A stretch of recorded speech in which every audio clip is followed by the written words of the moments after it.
Clove de Charrue Ambrée Ale.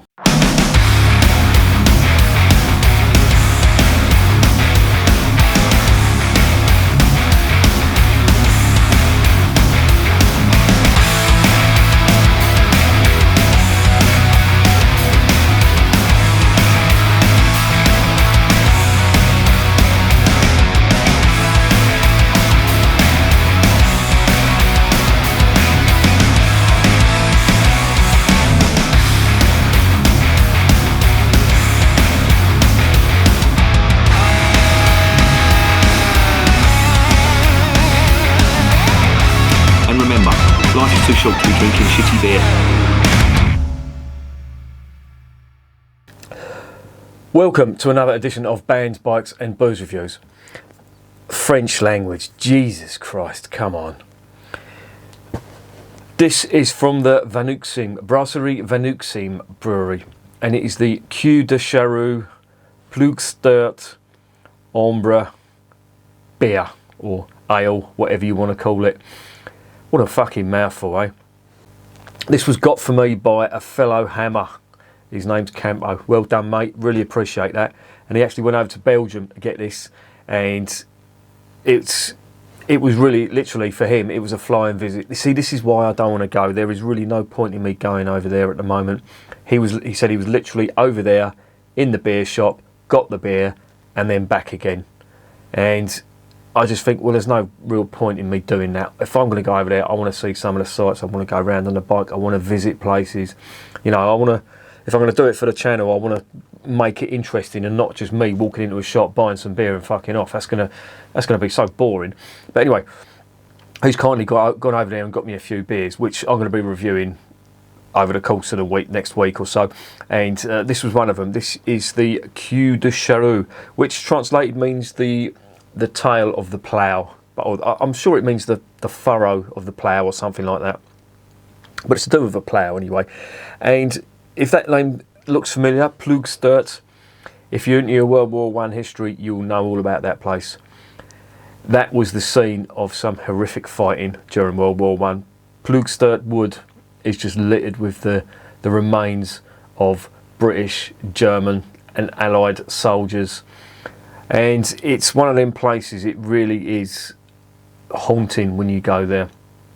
Now, there's a lot of graveyards around there, and it's near the Ypres salient. It's not too far from there. And, you know, you just mentioned the word Ypres, and, you know, as I say, if you're into your history, that will just conjure up so many images, usually not very good ones. And this beer is from there. It's in the Hainaut region, Ploegstert, or as the British soldiers who couldn't pronounce it looks like a Flemish spelling, but it's actually in a French-speaking part.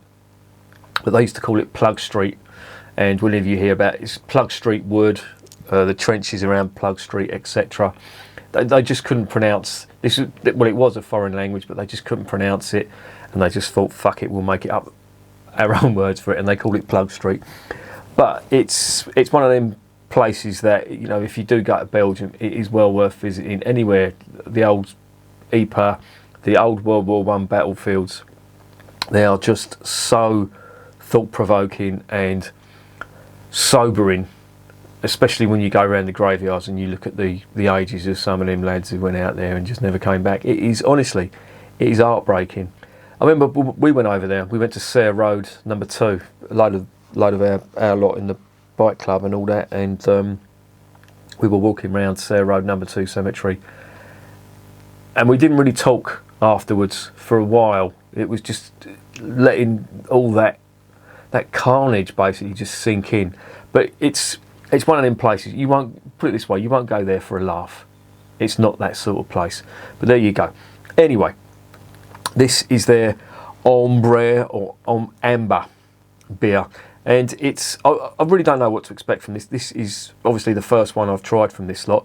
And my mate Campo, he went over there, he didn't know what to get, and he just got some random beers, and he's got a pretty decent selection for me, quite a few that I haven't tried before, so this is going to be quite interesting.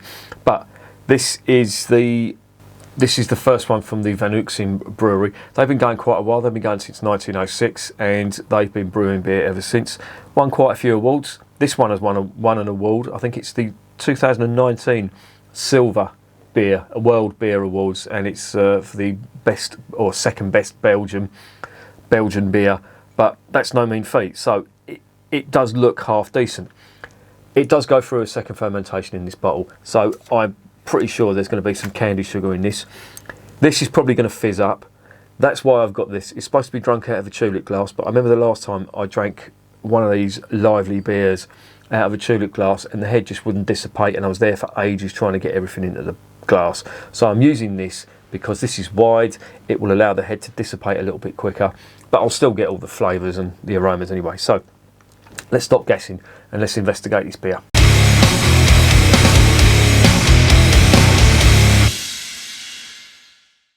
Right, it is 5.5%. It's a 330ml bottle. It's an amber beer. Now, I've tried quite a few ambers from Belgium.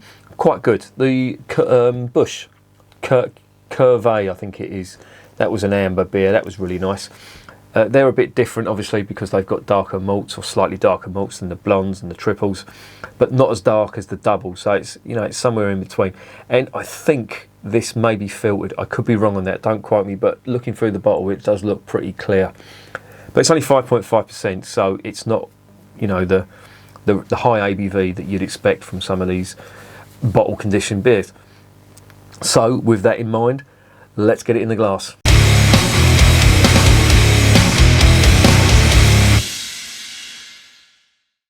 I've got to open this very gingerly with the cap lifter because these tend to fizz up. Is this going to fizz up on me? Please don't. I've got a new Mac here. I'm setting up my studio and I've got the keyboard down here, so if that pisses all over the keyboard, that could be a disaster.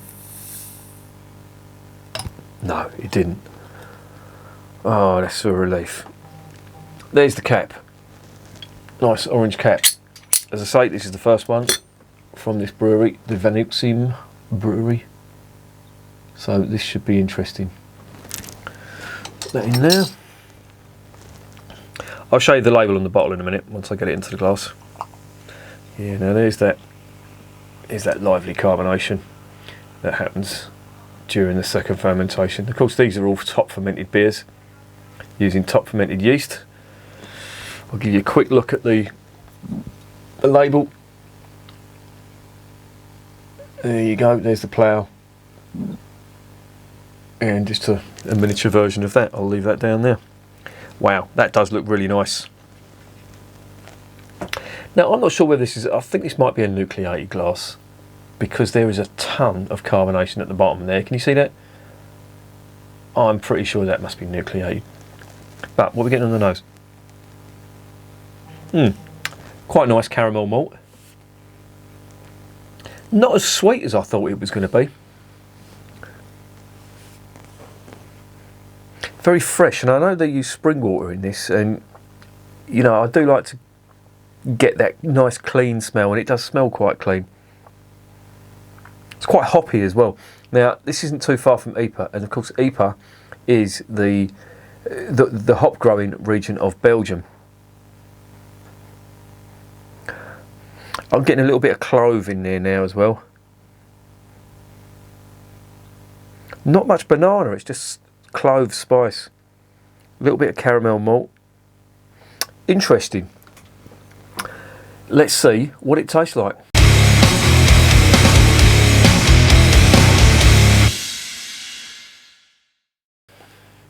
Bottoms up.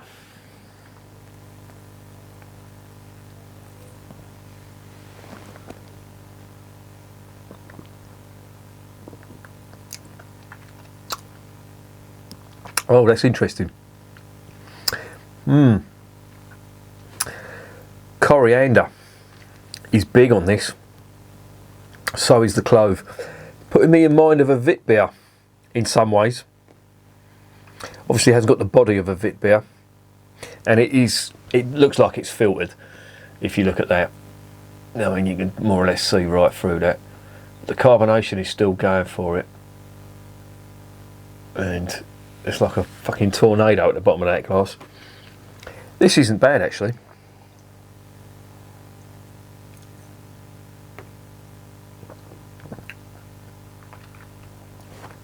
Carbonation is a little abrasive, but I have to say. There is not much, well, I don't know whether there's any candy sugar in that or not. Not really getting that. It did smell sweet initially. There was some sort of sweet caramel malt, but I didn't get that real big, you know, the big candy sugar aroma from this. So I'm pretty sure there isn't any in this. And there's quite a bit of spice on this, like I say, and there's, you know, the clove, but there's also coriander too. And yeah, there's caramel malt in there, but that's about it. That's the three dominant flavours.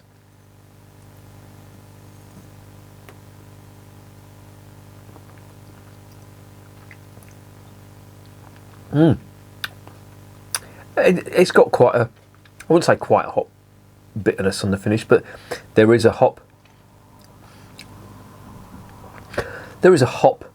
finish on that, like a bitterness.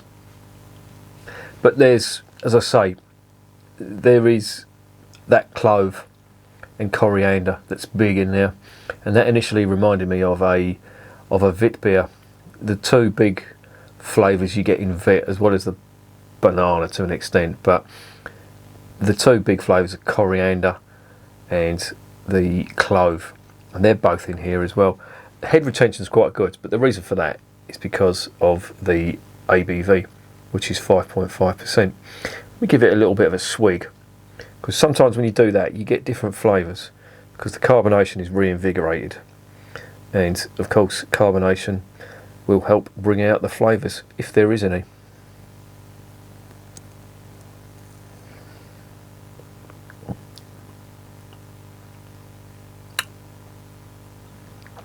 That's quite nice. That is quite nice, and it's amazing how when you don't put that candy sugar in the beer.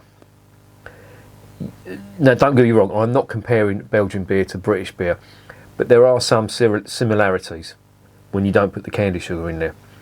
I'm getting a little bit of the hot bitterness on the finish, and there's caramel malt in there, and you know, the general feel of it, you know, when you sort of calm the carbonation down a little bit, it does remind me a bit of a British amber beer. But, and here's the but, when you put the clove and the coriander in there, that just makes it Belgian, and it, I wouldn't say it kills any connection with British beer, but it really does dull it, if you know what I mean. And in these sort of beers, the Belgians do use hops that are quite similar in character to the British hops, which is nice when you get a beer like this. I'm quite liking this actually.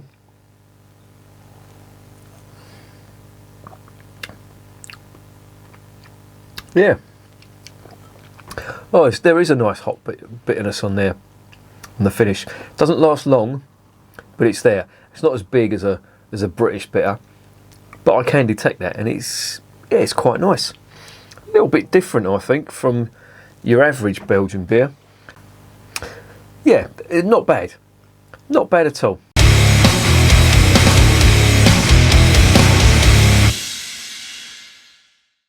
So what's the verdict on Cœur de Charrue Ambrée Ale? I don't even know whether that's fucking pronounced right or not. My French is fucking useless. I told you I was a doorstop in the French lessons in school when I was a nipper during the last century. But this is quite nice, and this beer reminds me in some ways of British beer, in as much as the caramel malt and the slight hoppy finish. It's not a massive hoppy finish, but it is there. But then you've got the Belgian character from the yeast that comes in there with that clove flavour, and then I think they must have used some coriander in there as well, and then that just makes it Belgian. And it's, you know, my perception of it, it could possibly be I'm not saying it is a hybrid beer, but it has got some of the characteristics of a British beer, in my opinion, when you compare it to normal Belgian, well, not say normal, but your average Belgian double, blonde or triple. And I like it. It's not bad. It's very drinkable, quite refreshing. No nasties in there at all.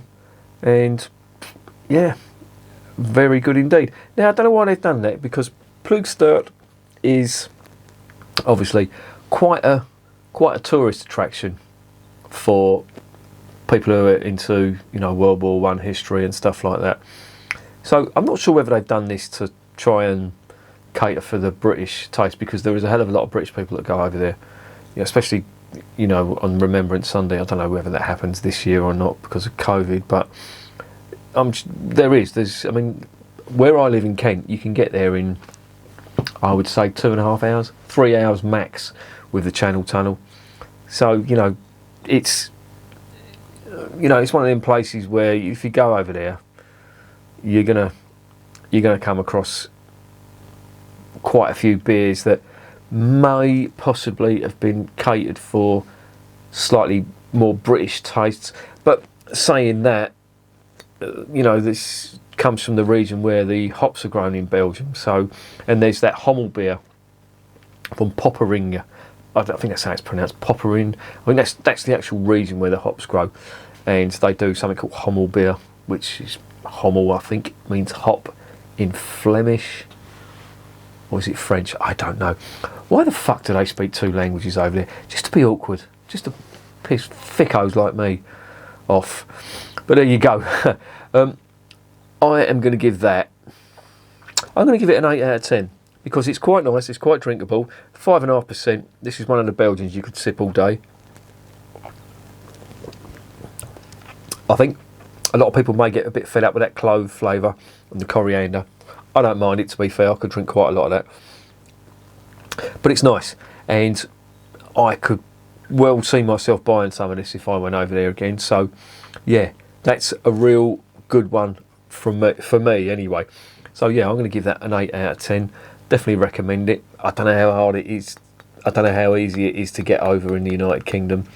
You may have to go over to Belgium, or, like me, know somebody who's going over there to get it for you. But it's not bad. And they do a range of beers. So I'm going to check this lot out and see if I can get any more of their beers. But yeah, very good indeed. 8 out of 10. Recommended. And remember, beer is working class champagne.